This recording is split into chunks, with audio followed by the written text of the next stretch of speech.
सारी चीजों को सीखा है और इसीलिए मई 2016 को मैंने नागपुर में ही बौद्ध धर्म की दीक्षा आपके बीच में रहते हुए मैंने ली।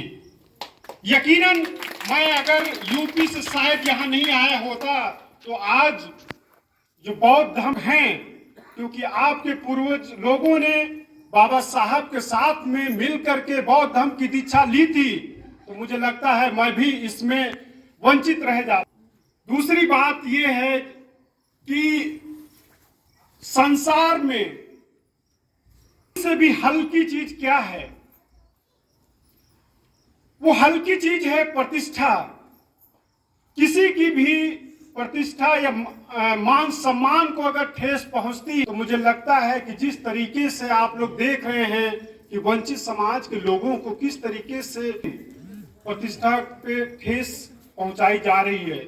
दूसरी तरफ कि संसार में सबसे काला क्या है? कुछ लोग विचार आ रहा होगा कि काला तो काला कलर होता है, कौवा होता है, काला पत्थर होता है, लेकिन सबसे काला जो है वो कलंक होता है। किसी व्यक्ति पे अगर कोई कलंक लग जाए तो उसके मरते दम वो नहीं छूटता है।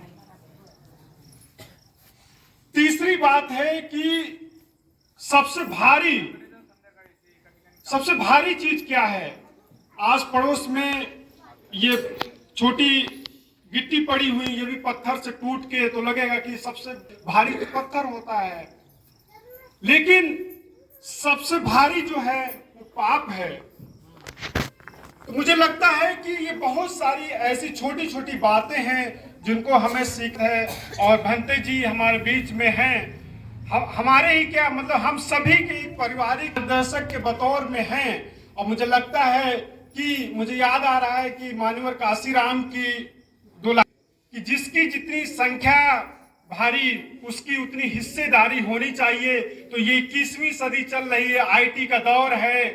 मुझे लगता है कि देश में भी होनी चाहिए कि वंचित समाज के लोग कितने हैं और मान्यवर काशीराम के अनुसार कि जिसकी जितनी संख्या भारी उसकी उतनी हिस्सेदारी सरकारी संस्थान से लेकर प्राइवेट सेक्टर्स में है कि नहीं है। और भंते जी जो बता रहे हैं, आखिर अच्छे भंते जी कहां से आएंगे? आसमान से टपकेंगे कि जमीन से निकलेंगे? वो हमें आपको ही देना पड़ेगा।